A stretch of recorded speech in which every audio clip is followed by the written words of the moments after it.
Welcome to our Bible study. The book of Genesis, chapter 32. Let's draw out a few lessons from this chapter. Okay?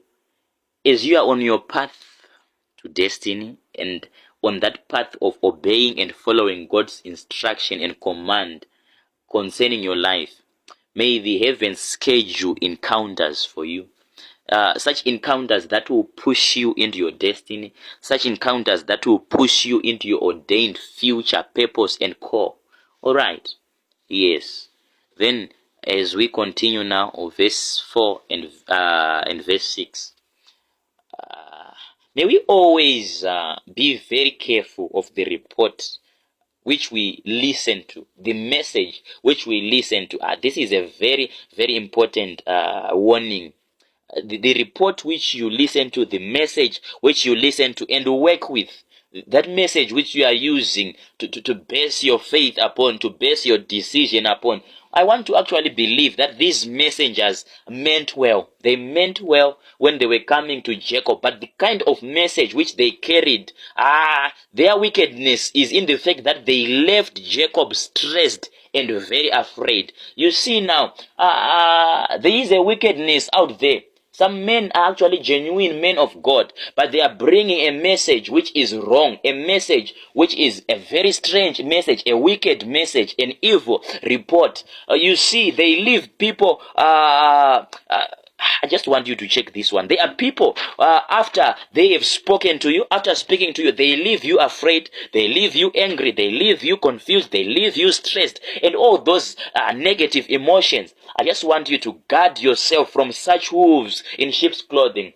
And at times there are people who mean very well, but the message which they are bringing doesn't exalt you, doesn't comfort you, doesn't edify you. You hear that when Apostle Paul was speaking on prophecy, it is the book of Corinthians, should be 1 Corinthians chapter 14. He spoke about prophecy and saying that prophecy edifies and exalts. What I just want to point to is that every time a man speaks to you and leaves you afraid, leaves you bitter, leaves you angry, even at a brother, at a sister, at a family member, leaves you afraid of a certain family member, leaves you saying, I will not go to this homestead of my grandmother, be it this one. They've told you that they are a witch, they are that, such kind of messages. Be very careful. Guard yourself against such messages, because these messages are going to corrupt you. Instead of exalting you and leading you closer to God, they will draw you very far from God. Why am I saying that? You should guard against your heart, because these emotions which are being planted in you, they will continue to harden your heart. Bitterness will harden your heart. The confusion, the anger, the fear, it will harden your heart, and it will stop you from hearing God. My God. May God just open your understanding to receive that warning. That message which those messengers brought, it was very evil, because they failed to bring the full message. Yes, Esau was coming, and he was coming with a group of people, but was he coming to destroy Jacob? No, he was actually happy, he was expectant, he was full of joy. But why is it that they left the important details and left Jacob stressed? My God, may that message, as it is coming to you, may it come in its fullness, may it come with all the details, may it come, yes, it's a warning of death, but may it come with all the details. As God is giving you his message and his prophecy, even if the prophecy is coming to speak on something which is not good news, he speaks it in such a way that you are actually able to go back to God and actually pray. But in these messages which you are being given, they leave you shaken, they leave you afraid, and the only hope and trust which you have is that very same man of God, and you are just saying, help me, man of God. What is it that I'm now supposed to do?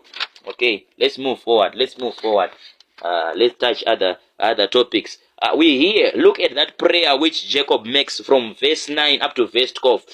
You get to see that every man gets scared. Okay, let's be very honest. Every man gets scared. Something will scare you in this life. But what differentiates the courageous from the cowards is what we will do afterwards. You see that? Okay, what we will do afterwards is what will differentiate us, whether we are courageous or whether we are cowards. The next step which we will take.